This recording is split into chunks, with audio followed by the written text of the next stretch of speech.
Olá, sejam todos bem-vindos em mais uma aula. Lembrando que em nossas aulas é importante que estejam munidos de papel e caneta, para que, se dúvidas surgirem, vocês possam postar as mesmas em nossos fóruns Tira Dúvidas. Lembrem que cada dúvida deve ser postada no fórum pertinente a cada aula. Vamos lá?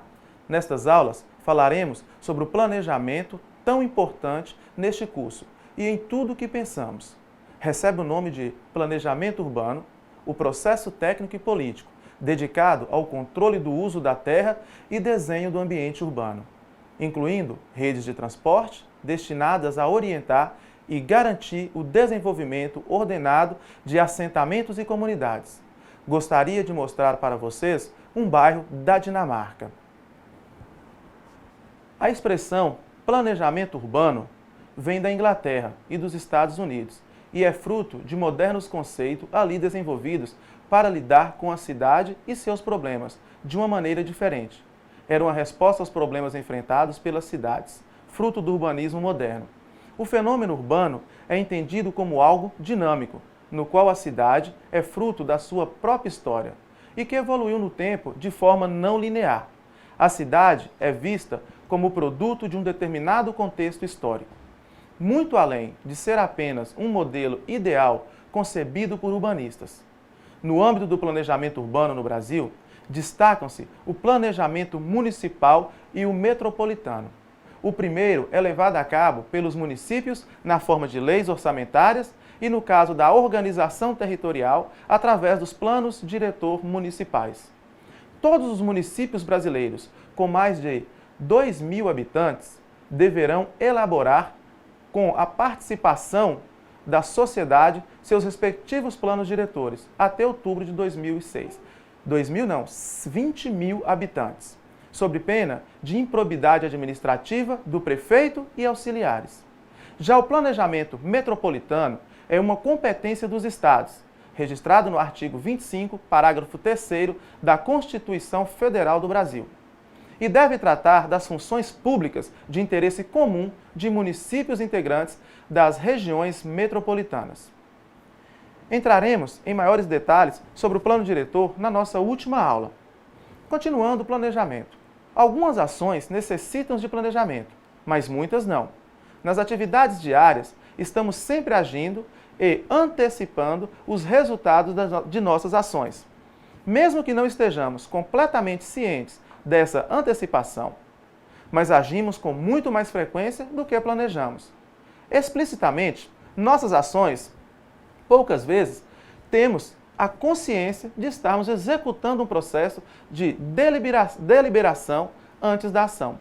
Assim, que tomamos conhecimento de uma ação ou quando executamos comportamentos bem treinados, para os quais possuímos planos previamente armazenados, ou quando o curso de uma ação pode ser livremente adaptada enquanto ela estiver sendo executada, geralmente agimos e adaptamos nossas ações sem planejamentos, explicitamente falando. Uma atividade premeditada exige deliberação. Quando se volta para novas situações ou tarefas e objetivos complexos, ou quando conta com ações menos familiares. O planejamento também é necessário quando a adaptação das ações é coagida, por exemplo, por um ambiente crítico envolvendo alto risco ou alto custo, por uma atividade em parceria com mais alguém, ou por uma atividade que necessite estar sincronizada com um sistema dinâmico. Uma vez que o planejamento é um processo muito complicado, que consome muito tempo e dinheiro. Recorremos ao planejamento apenas quando é realmente necessário, ou quando a relação custo-benefício nos obriga a planejar. Além disso, geralmente procuramos somente planos bons e viáveis ao invés de planos ótimos. É importante que o planejamento seja entendido como um processo cíclico e prático das determinações do plano, o que lhe garante continuidade, havendo uma constante realimentação de situações, propostas, resultados e soluções, lhe conferindo assim dinamismo baseado na multidisciplinaridade, interatividade num processo contínuo de tomada de decisão. O planejamento é muito importante na área da gestão e administração, pois envolve a preparação, a organização e estruturação de objetivos e auxilia nas tomadas de decisões e execuções de tarefas. Estes termos técnicos têm uma explicação. Uma cidade planejada como Brasília. Vejam no slide. Qualidade versus problemas. Brasília, apesar de ser uma cidade planejada, tem um problema em relação a um pequeno mau planejamento: superpopulação. Em seu projeto, era planejado que nem todos vivessem no plano piloto. Era planejado que 500 mil habitantes e hoje em dia abriga 2.500.000 pessoas. Devido a esse grande problema, novos passaram a ser gerados, como a poluição, a grande falta de emprego, o trânsito, os diversos problemas de saúde. Outro problema na cidade é, como qualquer outro grande centro urbano planejado ou não, a desigualdade é algo muito presente. Por mais que tenha seu alto índice de desenvolvimento humano, isso acaba sendo um problema, assim como a corrupção, que também é outro muito frequente. Já os pontos positivos são outros. Composta por avenidas largas, sem trânsito, a cidade de Brasília é estruturada e presenciou um crescimento ordenado, evitando o caos presente em cidades como São Paulo. Os planos e os investimentos feitos em Brasília deram a ela a ordem e a organização, resolvendo problemas urbanos, diminuindo a criminalidade, a falta de hospitais, escolas e moradia. Brasília é considerada a cidade com mais qualidade de vida para se viver no país. Outra imagem. Brasília está dotada de segurança, assistência à saúde, escolas e transporte, em nível de eficiência encontrado em poucos locais do país. Brasília divide a cidade em áreas residenciais, comerciais e governamentais. A cidade de Brasília foi completamente planejada e criada dentro dos objetivos de trazer a industrialização ao meio do país. Historicamente, o planejamento estava limitado ao desenho urbano e projeto das cidades, concentrando-se em seu ordenamento físico. O urbanismo profissional, ligado à matéria, deveria somente projetar a cidade, ideia que sofreria uma modificação consolidada com o advento do planejamento sistêmico, geralmente empregado do poder municipal local, prefeitura. O urbanista hoje lida com as possíveis formas de melhorias na qualidade de vida da coletividade, vista como um sistema em que todas as suas partes dependem uma das outras. Assim, o planejamento se torna um processo de escolha de uma série de ações consideradas as mais adequadas para conduzir a situação atual na direção dos objetivos desejados. Na execução dos modernos conceitos de planejamento urbano, há a participação de profissionais de diversas áreas do conhecimento, cada um trazendo sua própria visão sobre os problemas da cidade. Entre estes, destacam a colaboração de sociólogos, historiadores, economistas, juristas, geógrafos, psicólogos e etc. Isso resultou necessariamente na redução do papel do arquiteto no desenvolvimento das cidades. É importante, em todos os estudos realizados por urbanistas e gestores, que estes desenvolvam uma visão holística do meio urbano por meio do desenvolvimento de trabalhos em equipes multidisciplinares, incluindo também a participação da sociedade.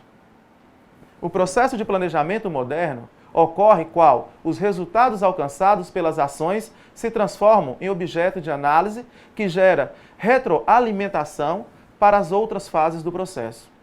Segundo alguns autores que escrevem sobre o tema, Ideário das Bases do Planejamento Urbano Sistêmico, a sequência de etapas que devem ser seguidas durante o processo são avaliação preliminar, formulação dos objetivos, descrição e simulação do sistema, definição de alternativas, custos de ação, avaliação das alternativas e seleção dessas alternativas, incluindo a implementação. Segundo Helena Saraceno, não existe apenas um único modo de ler as diferenciações espaciais rural e urbana. Com frequência, tem-se sustentado que a diferença é a natureza social e relativa ao modo como estão distribuídas as populações e as cidades no território. O critério adotado segue o Decreto-Lei de 1938, e é meramente administrativo, para diferenciar os meios rural e urbano, sendo urbano qualquer sede de município, cidade, e de distrito, vila. O critério não considera localização do município, tamanho populacional. No Brasil, o critério adotado segue o decreto também de 1938 e é meramente administrativo para diferenciar os meios rural e urbano, sendo urbano qualquer sede do município e, novamente, vila como distrito. O critério não considera a localização do município, tamanho populacional, uma série de abordagens e não apenas uma ou outra. Utilizou-se a classificação existente no Brasil para distinguir os meios rural e urbano nesse artigo. Dessa forma, cidade e campo foram considerados como as zonas urbana e rural, respectivamente, de um município. Os meios rural e urbano classificam existentemente no Brasil para distinguir os meios rural e urbano. Dessa forma, cidade e campo foram considerados como as áreas rural e urbana deste grande Brasil, que é um país continental. Os meios rural e urbano não podem ser estudados de forma separada, já que possuem relações de várias formas e constituem uma sociedade. Vejam a imagem no slide. Desenvolvimento sustentável. O termo sustentável provém do latim sustentare, sustentar, defender, favorecer, apoiar, conservar e cuidar. Segundo o relatório de Brundtland, em 1987, o uso sustentável dos recursos naturais deve suprir as necessidades das gerações presentes sem afetar a possibilidade das gerações futuras de suprir as suas. O conceito de sustentabilidade começou a ser delineado com a Conferência das Nações Unidas sobre o Meio Ambiente Humano, United Nations Conference on the Human, realizada na Suécia, na cidade de Estocolmo, de 5 a 16 de junho de 1972. A primeira conferência da Organização das Nações Unidas sobre o Meio Ambiente e a primeira grande reunião internacional para discutir as atividades humanas em relação ao meio ambiente. A Conferência de Estocolmo lançou as bases das ações ambientais em nível internacional, chamando a atenção internacional especialmente para questões relacionadas com a degradação ambiental e a poluição, que não se limitam às fronteiras políticas, mas que afetam países, regiões e povos, muito além do seu ponto de origem. A Declaração de Estocolmo, que se traduziu em um plano de ação, define princípios de preservação e melhoria do ambiente natural, destacando a necessidade de apoio financeiro e assistência técnica a comunidades e países mais pobres, embora a expressão desenvolvimento sustentável. Veja na imagem 5. Diagrama definido a interação de 3 pilares de sustentabilidade: economia, sociedade e ambiente. Na imagem no slide, vamos mostrar a construção. Vocês podem perceber que é uma construção planejada. Na imagem 7, vocês estão vendo outro tipo de construção, já uma construção mais moderna, com ideias de um Paris em 2050, cidade francesa. Questões colocadas no Rio+20, desenvolvimento sustentável, é o modelo que prevê a interação entre economia, sociedade e meio ambiente. Em outras palavras, é a noção de que o crescimento econômico deve levar em consideração a inclusão social e a proteção ambiental. Temos que gerir nossos lixos para que tudo antes citado tenha resultado. Vamos ver a gestão do lixo. O lixo ainda é um dos principais desafios dos governos na área de gestão sustentável. No entanto, na última década, o Brasil deu um salto importante no avanço para a gestão correta dos resíduos sólidos. Segundo dados do Ministério do Meio Ambiente, em 2000, apenas 35% dos resíduos eram destinados aos aterros. Em 2008, esse número subiu para 58%. Além disso, o número de programas de coleta seletiva saltou de 451 em 2000 para 994 em 2008. Para regulamentar a coleta e tratamento de resíduos urbanos, perigosos e industriais, além de determinar o destino final correto do lixo, o governo brasileiro criou a Política Nacional de Resíduos Sólidos, registrada na Lei nº 12.305 de 2010. aprovada também no ano de 2010, mais precisamente no mês de agosto. Gostaria que vocês consultassem mais sobre a gestão do lixo no Brasil. Visite a página do Ministério do Meio Ambiente e postem curiosidades, ideias inovadoras de suas cidades nos fóruns para que outros colegas possam compartilhar informações e receber um círculo de aprendizado.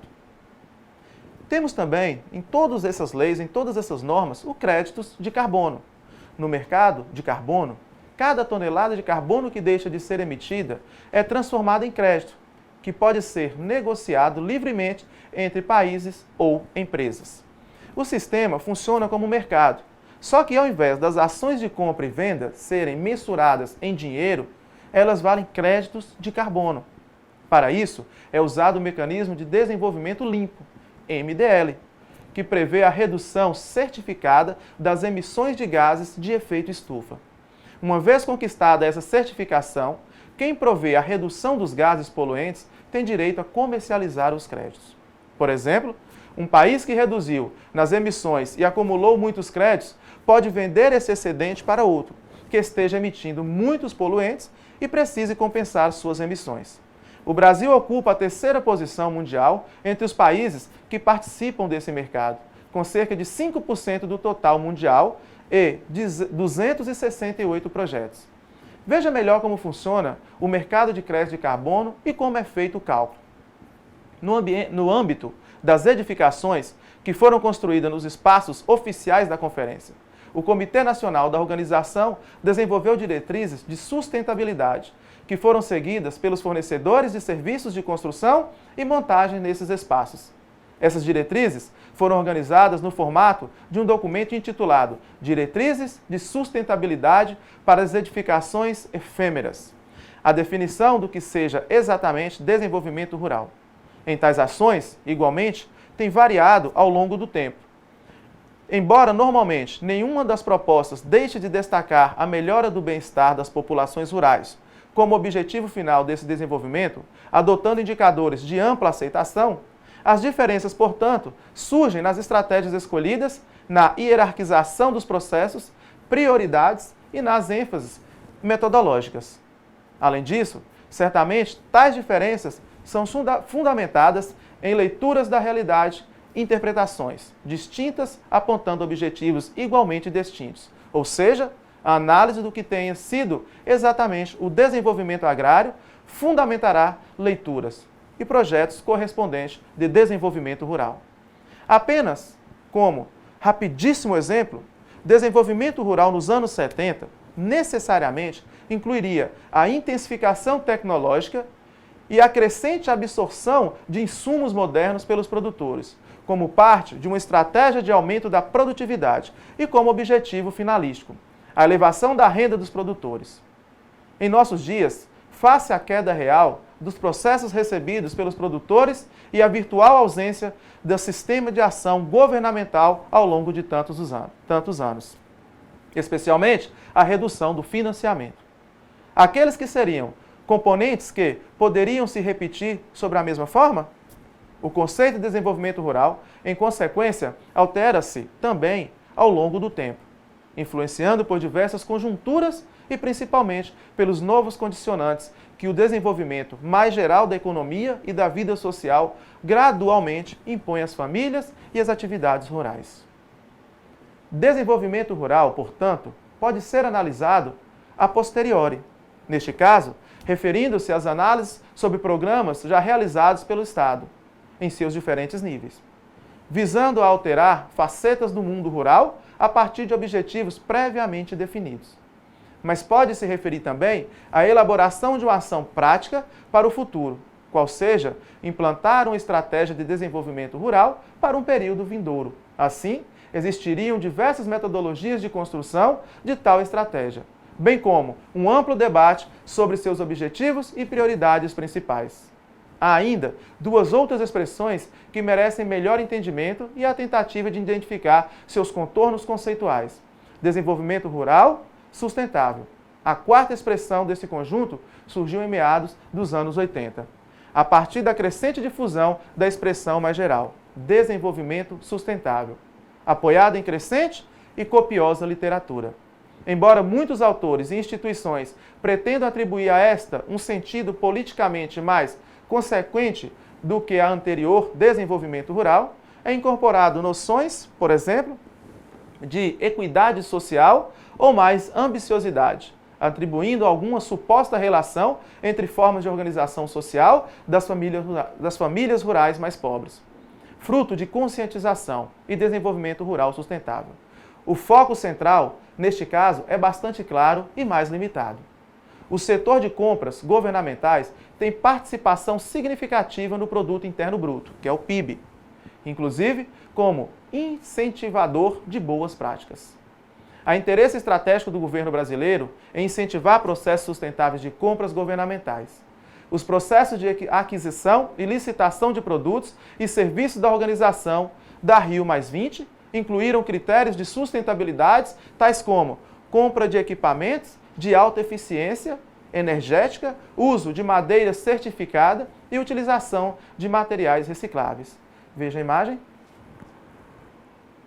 Com esta imagem, resumimos nossa aula aqui em todos os pontos a serem trabalhados, uma ótica de planejamento sustentável. Antes de finalizar a aula com vocês, vamos voltar em Brasília. Lembrando que Brasília, como já citado anteriormente, é uma cidade planejada. Citei também que Brasília hoje é a cidade com melhor qualidade de vida para se viver no Brasil. Brasília foi criada por um sonho de fazer com que a sociedade brasileira encontrasse ali uma cidade que oferecesse suas qualidades de vida, saúde, esporte, lazer e trabalho.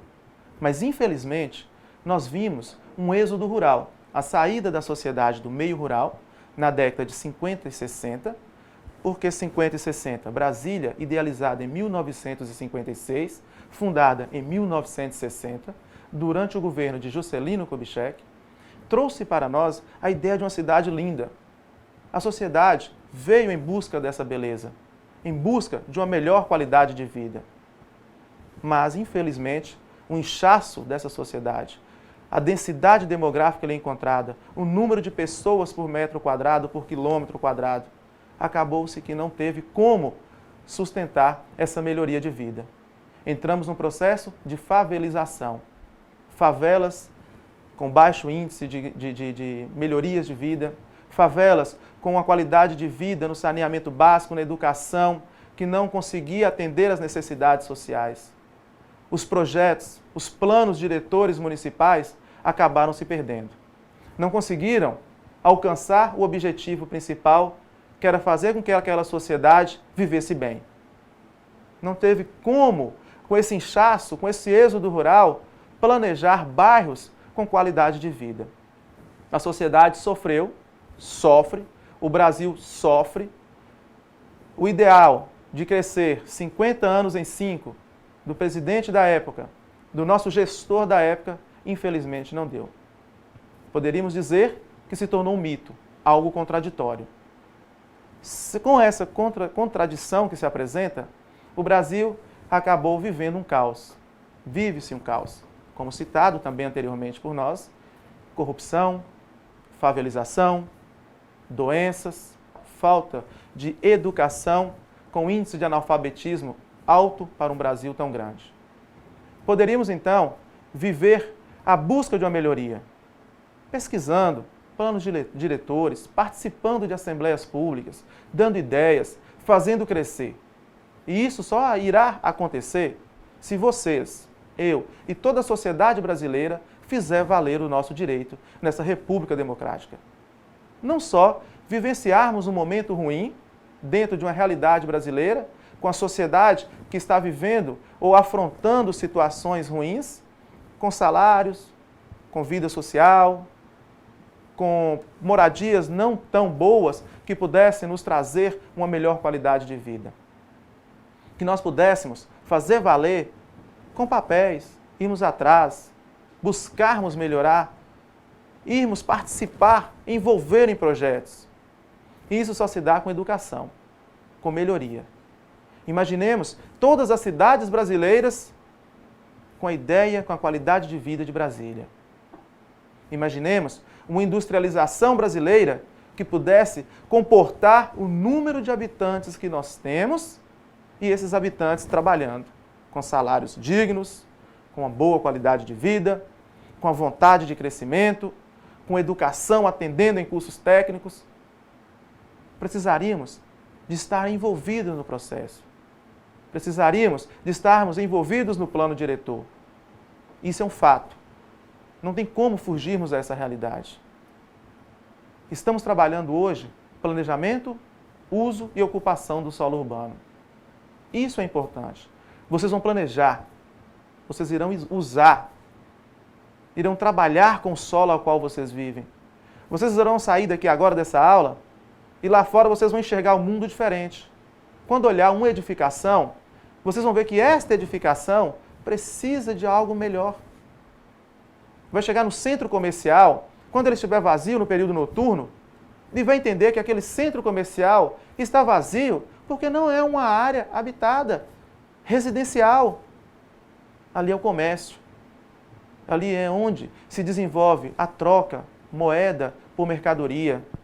Onde o setor terciário, ramificado em seus dois pontos, comerciais e prestação de serviço, estão juntos buscando a melhoria de vida para a sociedade. Nós temos que ter essa visão, e vocês hoje têm. Cursistas, aprendizes, amanhã mestres, que estarão enxergando dessa forma.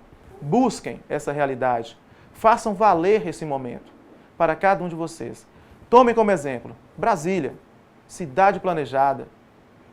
Todas as cidades do Brasil teriam que ser planejadas, ou ao menos tentarem ser planejadas. Vamos buscar o ótimo na nossa realidade. Buscando o ótimo, vamos alcançar horizontes bons.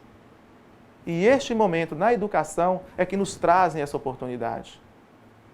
Vamos planejar nossa vida como Brasília é planejada. Vamos crescer 50 anos em 5. Não só em terras, solos, terraplanagem, cercar terrenos com construções. Vamos também desenvolver como seres humanos. Cresceremos 50 anos em 5.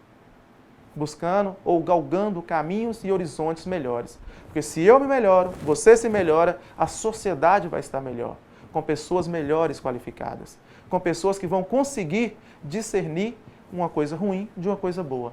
Pessoas que vão buscar melhorar em todos os quesitos o pensamento. Um pensamento de cidade, um pensamento de bem-estar, um pensamento no meu lar, o que eu posso fazer para estar melhorando. Aguardo vocês na próxima aula. Tenham todos um ótimo descanso e bons estudos.